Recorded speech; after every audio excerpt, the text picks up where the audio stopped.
안녕하십니까.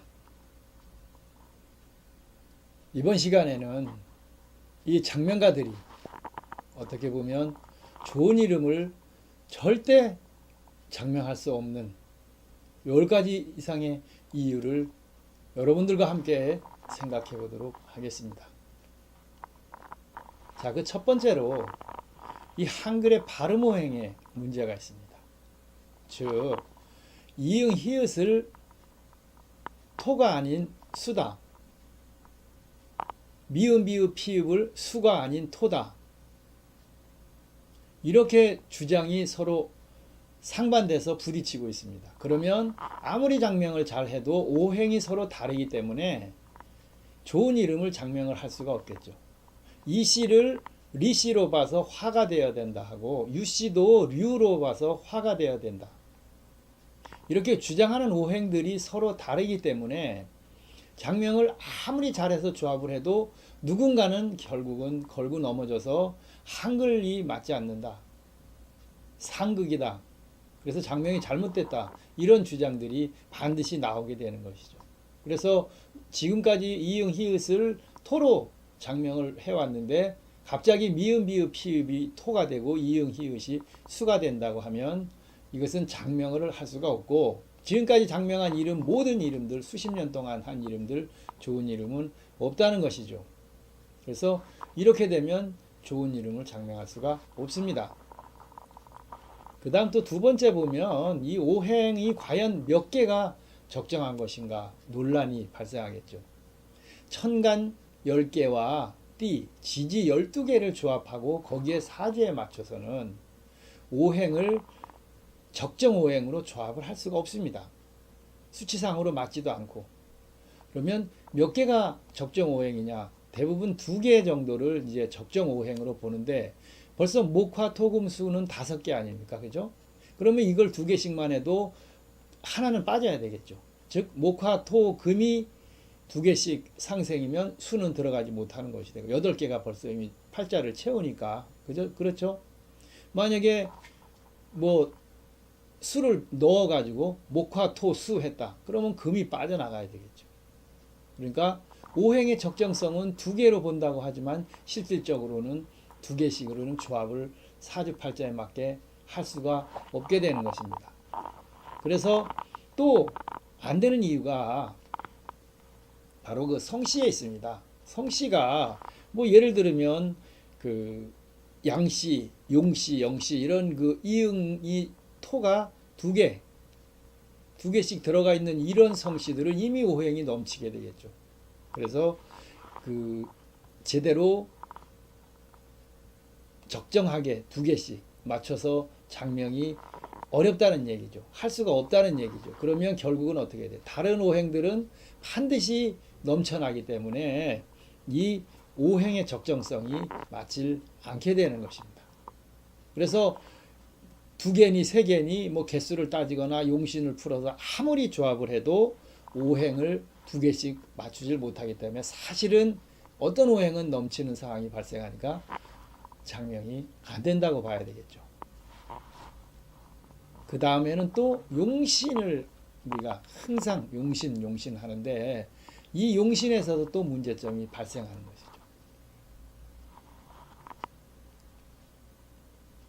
여름에 태어나서 수가 없어야 된다. 수는 필요하지 않다. 겨울에 태어났으니까 여름에 태어났으니까 수가 필요하고 겨울에 태어났으니까 수는 필요하지 않다. 조후용신, 억구용신. 이 용신을 뭐 특별한 비법이 있는 것처럼 다들 용신장명을 해야 한다고 합니다. 자 봅시다. 이시성이 태어났습니다. 그런데 용신을 풀으니까 목과 수가 부족합니다. 그러면 이시성은 토겠죠. 한글 이름이 그죠? 그런데 목과 수가 부족하면 토에다가는 목을 붙이면 토목으로 상급, 수를 붙이면 토수로 상급. 용신은 목수로 잡혀 있는데 장명됩니까? 못하겠죠? 뭐 예를 들면 최씨성을 봅시다. 최씨가 만약에 화하고 목이 용신으로 잡혔다.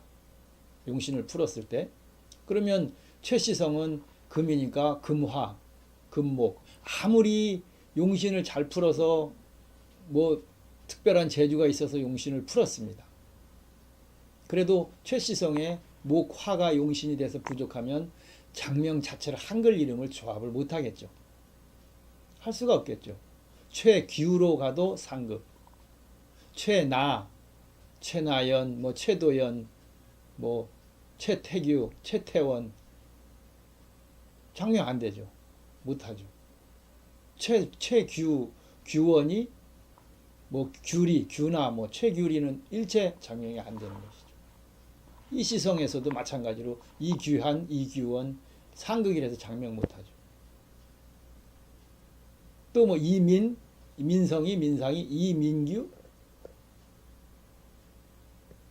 장명 못하죠. 이것이 용신의 허구성입니다. 대부분 우리나라 240개 성씨에서 나타나는 문제입니다. 그래서 용신 보완이 안 돼서 뭐 이름이 잘못됐다? 용신 보완을 나는 혼자 특별히 한다. 아니죠.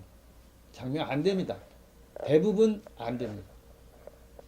이것도 역시 허구성이라고 볼 수가 있겠죠. 그 다음 초성, 종성에 관한 이야기입니다. 초성이라는 얘기는 받침이 없는 뭐 최수지 그런 이름들이 있겠죠. 조보희 이런 이름들. 이유라, 이유나. 자, 이거는 뭐 문제가 없겠죠. 얘기가 안 나오겠죠. 장명이 잘 되는 것이죠. 그렇지만 만약에 김민찬, 그죠? 이민혁. 그럼 밑에 받침들이 있는데 이걸 무시하고 그냥 김민찬을 김이차도 된다. 목수금. 그럼 밑에 받침들 미음, 니은, 니은 받침은 다 어디다 버린 거죠. 그래서 김이차도 되고 김미찬도 된다. 김민채라고 이름을 장명을 했습니다. 그러고서 니은 버린 거죠. 미음하고 니은. 기미채, 목수금. 이것만 하고서 좋은 이름이다. 한글이 소리로 만드는 이 한글이 받침 자음 종성을 버리고서 김이채가 좋은 이름이라고 하고 김민채도 좋은 이름이라고 하고 다 좋은 이름이죠. 그러면 뭐예요? 장명이 안 된다는 얘기죠. 못한다는 얘기죠. 한글은 소리를 내서 표현을 하는 소리 글자입니다. 한자는 써서 문자를 만들어서 표현을 하는 상형 문자고. 그런데 종성, 초성만 가지고서 받침을 다 버려도 좋은 이름입니다. 그래서 이 초성과 종성을 두 개 다 좋은 이름이다. 종성을 다 무시를 하고 초성만 가지고 장명을 하고 좋은 이름이다. 받침이 없는 한글 이름은 사실은 죽은 거죠. 밑에 받침을 소리를 안 내고서 좋은 이름이라고 한다. 그래서 이 한글에서도 초성, 종성, 받침 자음에서 문제가 발생하기 때문에 역시 좋은 이름이라고 좋은 이름을 장명한다고 볼 수가 없겠습니다. 의견이 많이 충돌하는 것이죠. 그 다음에 또 이 자원호행이라는 것이 있습니다. 한자를 이제 금에 해당하는 한자는 뭐 금변, 화에 해당하는 한자는 화변 또는 화를 뜻하는 날일변이 들어갔거나 뭐 피에 그 끓는 피, 신변, 마음신변 이런 것들을 화의 오행으로 분류를 하고 이제 사주에서 한글로는 다 못하니까 한자로 이렇게 화, 목, 금, 토 이런 오행들을 넣어서 보완을 한다고 하는 것이 바로 이 자원오행 장명법인데 물론 뭐 금변이면은 금에 대한 그런 뭐 솥기, 현 같은 이런 한자는 금변이 되어 있으니까 바로 우리가 금에 해당하는 한자라고 이해를 할 수가 있겠죠. 빛날 현 그러면 불화변이 있으니까 이 한자는 화의 한자구나. 그런데 나머지 한자들은 너무 그 분류가 서로 다르고 애매모호해서 그 자원오행이 완전하다고 볼 수 없습니다. 그런데 누군가가 만들어 놓은 오행이 각자 만들다 보니까 다 다른 거죠. 구분을 정확하게 할 수 없는 한자가 태반이니까. 그러다 보니까 장명한 이름 여기 가면 자원오행이 뭐 안 맞아서 서로 상극이다. 저기 가면 목이다. 저기 가면 토다. 다 다릅니다. 그러니까 결국은 좋은 이름 장명 못하겠죠. 맞지 않는 경우가 더 많고 그 오행 분류를 정확하게 할 수 없는 한자가 대부분이기 때문에 이런 문제가 발생하게 되는 것입니다.